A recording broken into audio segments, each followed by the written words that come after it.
He had always dreamed of escaping the chaos of the city, the endless honking of cars, the suffocating crowds, and the feeling that life was rushing past him without meaning. So when Daniel found a listing for a small wooden house in the middle of nowhere, sitting quietly in a forgotten valley, surrounded by thick pine trees and golden fields, he didn't think twice. He sold what little he had, packed his truck, and drove miles away from civilization, determined to start fresh. The drive itself was long and lonely, but as the sun dipped behind the hills and the house finally came into view, Daniel felt something stir in his chest, a strange mix of peace and mystery. The house was old, its wooden planks weathered, the porch creaking with every step, and a silence hung over it that felt both comforting and unsettling. He put the key into the rusty lock and pushed the door open, only to freeze. Sitting in the corner of the living room, curled up with her arms wrapped around her knees, was a girl.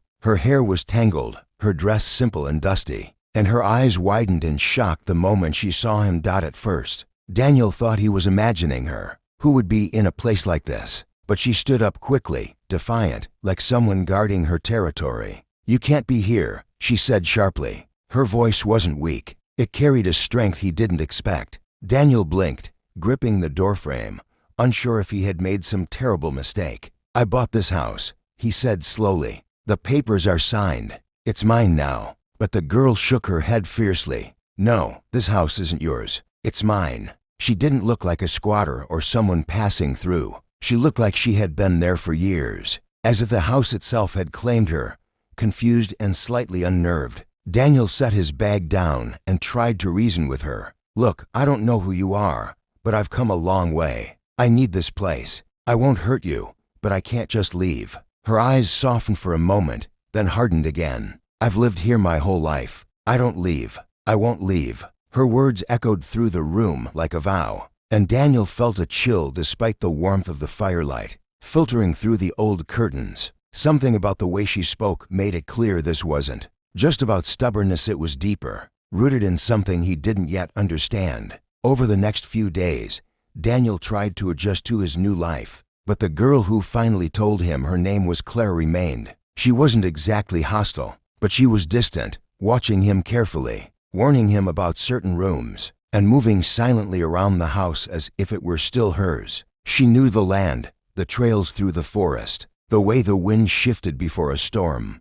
and Daniel couldn't help but feel she belonged there more than he ever could. He asked her about family, about friends, about why she refused to leave, but Clara would only shake her head. "This house is all I have," she whispered one night, staring into the flames of the fireplace. "It remembers me. It holds me." Daniel began to notice strange things too. At night, the house creaked in ways that didn't feel natural, like footsteps pacing above him even when he knew no one was there. Sometimes doors would be open that he was certain he had closed. Clara never seemed surprised. Instead, she would tell him not to worry, as if the house itself was alive and simply restless. He wasn't sure whether to believe her, but he couldn't deny the way his skin prickled in the dark, the way the shadows stretched a little too long across the floor. And yet, despite the unease, Daniel found himself drawn to her. Clara wasn't just mysterious. She was strong, resilient, and deeply connected to the place he had thought was abandoned.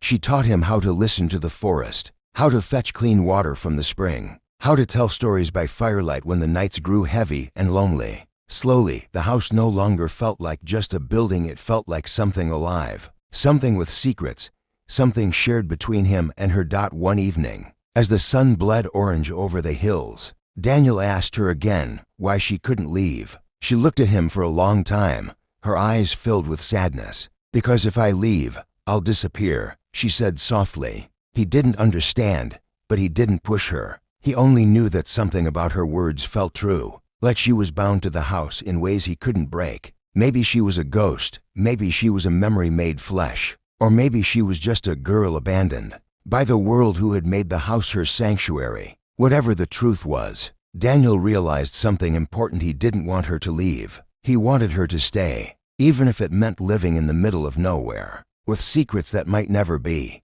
explained. So when the wind howled outside and the night grew long, he sat with Clara by the fire, listening to the stories the old house seemed to whisper. He didn't care anymore whether she was real or not. Whether the house was haunted or alive, what mattered was that he wasn't alone. And as Clara's eyes softened and a faint smile appeared on her lips, Daniel knew one thing for certain. Sometimes, the middle of nowhere is exactly where you're meant to be. And if you love this mysterious journey and want more powerful stories that pull you into worlds filled with suspense, emotion, and wonder, make sure to subscribe to the channel, hit the like button, and share this video with your friends. Your support keeps these stories alive, and trust me, you don't want to miss what comes next. The days stretched into weeks, and Daniel found himself slowly adapting to a life he had never imagined. Waking up with the sunrise, chopping wood, fixing broken shutters, and walking through endless trails in the forest became part of his new rhythm.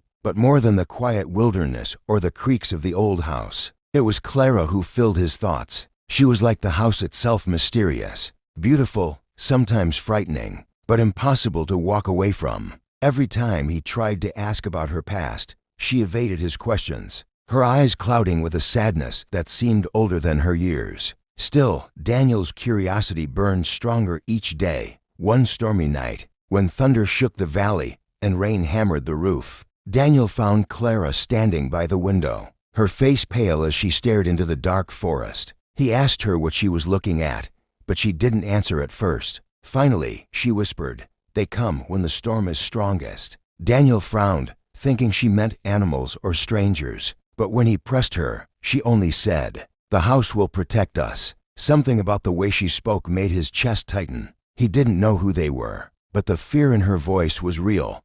Later that night, Daniel heard footsteps again, louder than ever before, echoing through the upstairs hallway. This time, he couldn't ignore it. He grabbed a lantern and climbed the creaking stairs, his heart pounding. The air felt heavy, colder with each step. The hallway stretched before him, lined with doors he hadn't dared to open since moving in. At the far end, one door rattled, as if someone or something was trying to get out. He froze, gripping the lantern tightly. But Clara appeared suddenly behind him, placing a firm hand on his arm. "Don't open it," she said, her eyes fierce. "Promise me." Daniel swallowed hard, torn between his need to know and the terror in her voice. Finally, he nodded, and she pulled him back downstairs. After that night, Daniel stopped questioning whether the house was alive. He accepted that there were things within its walls he might never understand. But more than that, he realized Clara wasn't just refusing to leave out of stubbornness.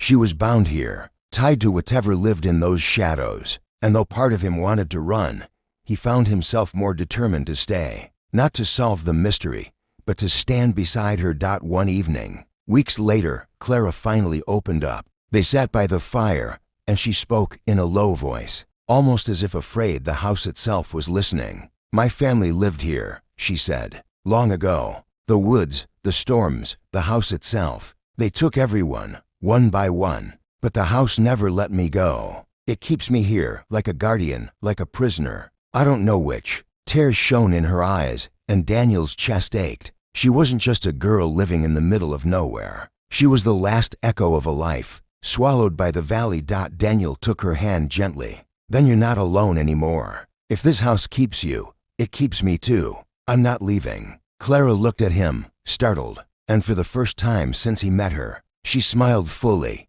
a real smile, warm and alive. The weight she carried seemed to ease, if only for a moment.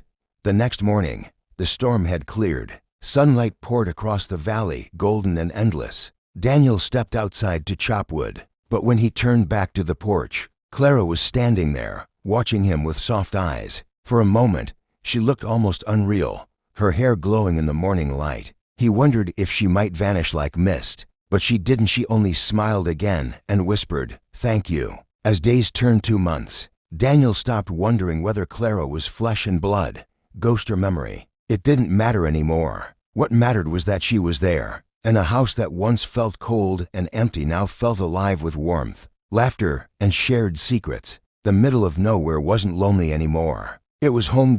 And so the man who bought a forgotten house to escape the world found something he never expected, not solitude, but connection. A girl who refused to leave, and in the end, neither did he. If you enjoyed this mysterious and emotional journey, Don't forget to subscribe to the channel, like the video, and share it with your friends. More powerful stories are waiting for you, and trust me, the next one will keep you on the edge of your seat. Stay tuned, because the best is yet to come.